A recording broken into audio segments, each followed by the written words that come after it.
സ്ഥാനത്ത് പിടിച്ചു കെട്ടാൻ ശ്രമിക്കും. ഉള്ളിലുള്ള ദേഷ്യം വേറെ ആർക്കാണ്, അത് വേറെ വിഷയം. അപ്പൊ ഇതാണ് ക്ലിപ്പുകൾ കട്ട് ചെയ്തു എന്ന് ഞങ്ങൾ നോട്ടീസിൽ പോസ്റ്ററിൽ അടിച്ച് 100 കണക്കിന് കേന്ദ്രങ്ങളിൽ ഒട്ടിച്ചിട്ടുണ്ടെങ്കിൽ അതിന്റെ ഒന്നാം തര ഉദാഹരണം. ഇനി സന്ദർഭം നടത്തിയെടുത്ത് കാണിക്കണോ?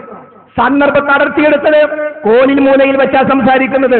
4, 5, 10 വരെ ഖണ്ഡനങ്ങൾ നടന്ന സ്ഥലമാണിത്.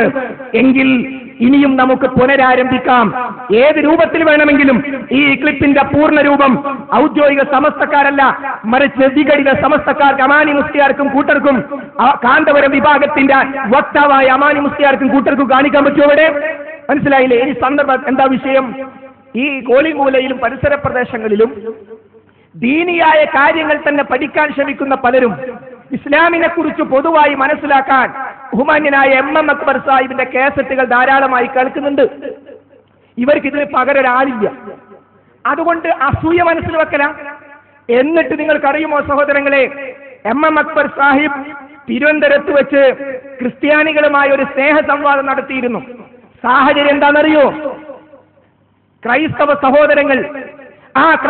സഹോദരങ്ങൾ മുത്തു മുഹമ്മദ് മുസ്തഫ നബി കരീം സ്വല്ലല്ലാഹു അലൈഹി വസല്ലം നരകത്തിൽ വീഴുമെന്ന് ഖുർആനിൽ ആയത്തുണ്ടെന്ന് പ്രചരിപ്പിക്കാൻ തുടങ്ങി. അവരത് പബ്ലിഷ് ചെയ്ത ഒരു പുസ്തകത്തിൽ ഈ വിഷയം ചർച്ചയായി വന്നപ്പോ വിച്ച് ഓഫ് ട്രൂത്തിന്റെ പ്രവർത്തകർ ആവശ്യപ്പെട്ടു, നിങ്ങൾക്ക് ഈ വിഷയം തെളിയിക്കാൻ പറ്റുമോ? അങ്ങനെ തലസ്ഥാന നഗരിയിൽ തോട്ടം രാജശേഖരൻ സാറിന്റെ മധ്യസ്ഥതയിൽ ഒരു ദിവസം മുഴുവൻ നീണ്ടുനിന്ന ക്രിസ്ത്യൻ മുസ്ലിം സംവാദം നടന്നു. ആ സംവാദത്തിൽ ക്രൈസ്തവ സഹോദരങ്ങൾ വാദിച്ചു, മുഹമ്മദ് നബി കരീം സല്ലല്ലാഹു അലൈഹി വസല്ലമയുടെ വചനങ്ങളല്ല ഖുർആൻ. എന്നിട്ട് അവർ വിശദീകരിച്ചു, റസൂൽ ഒരു മന്ത്രവാദിയായിരുന്നു, ആ മന്ത്രവാദി ചെയ്ത പ്രവർത്തനങ്ങളാണ് ഇതൊക്കെ. MM അക്ബർ സാഹിബ് പറഞ്ഞു, അല്ല, 40 വയസ്സുവരെ അവരോടൊപ്പം ജീവിച്ചൊരു അറബി പയ്യനായിരുന്നു. അവിടെയാ പിടിച്ചത് പയ്യൻ എന്ന പദം. എങ്കിൽ സഹോദരങ്ങളെ, പയ്യൻ എന്ന പദം ആ സന്ദർഭത്തിൽ പറഞ്ഞ് റസൂലുള്ളയെ അപമാനിക്കലാണെങ്കിൽ പയ്യൻ എന്നതിന്റെ ഒരു പര്യായ പദമാണ് കുഞ്ഞൻ. വളരെ കൃത്യമായി നമുക്ക് കാണാൻ സാധിക്കും. AP മുഹമ്മദ് മുസ്ലിയാർ, കാന്തപുരം വിഭാഗത്തിന്റെ അമാനി മുസ്ലിയാരുടെ നേതാവാണ് AP മുഹമ്മദ് മുസ്ലിയാർ. അദ്ദേഹത്തിന്റെ പ്രസംഗം നിങ്ങൾ ആദ്യമായി ഒന്ന് കേൾക്കുക. മുഹമ്മദ് എന്ന കുഞ്ഞൻ വയസ്സ് 5 ആയിട്ടുള്ളെങ്കിൽ ഈ കുഞ്ഞനെ കണ്ടപ്പോൾ അവിടെയുള്ള ജൂത പണ്ഡിതന്മാർ ഏകകണ്ഠമായി പറഞ്ഞു, ഇത് തന്നെയാണ് വരാൻ പോകുന്ന മുഹമ്മദ്.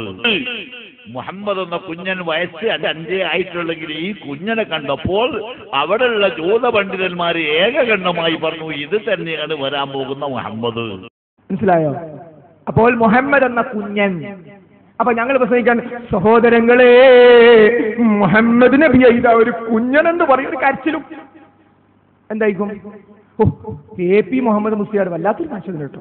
നബീന്റെ കുഞ്ഞെന്ന് വിളിച്ചില്ലേ, എനിക്ക് കാന്തോരക്കാരെ ഞങ്ങളെ പോരേക്ക് വരെന്നെ വേണ്ട, അമാനി മുസ്ലിയാരിന് മൗലൂദിനും കൊണ്ട് വരെന്നെ വേണ്ട എന്ന് സ്ത്രീകൾ പറയണോ? കുഞ്ഞെന്നാ വിളിച്ചത് പറ്റുവോ? തീർന്നില്ല. അടുത്തത് സാക്ഷാൽ കാന്തപുരത്തിന്റെ മകൻ. ഇത് ഒരു പര്യായ പദമല്ല. ഇനി നിങ്ങൾ കേൾക്കാൻ പോകുന്നത് സാക്ഷാൽ അപമാനമാണ്, നിന്ദിക്കലാണ്. യാ മുഹമ്മദ് എന്ന് പോലും മഹാനായ റസൂലുള്ളയെ വിളിക്കാൻ പാടില്ല. ഇസ്ലാമിന്റെ നിയമത, കിതാബിനതാ പറഞ്ഞത്.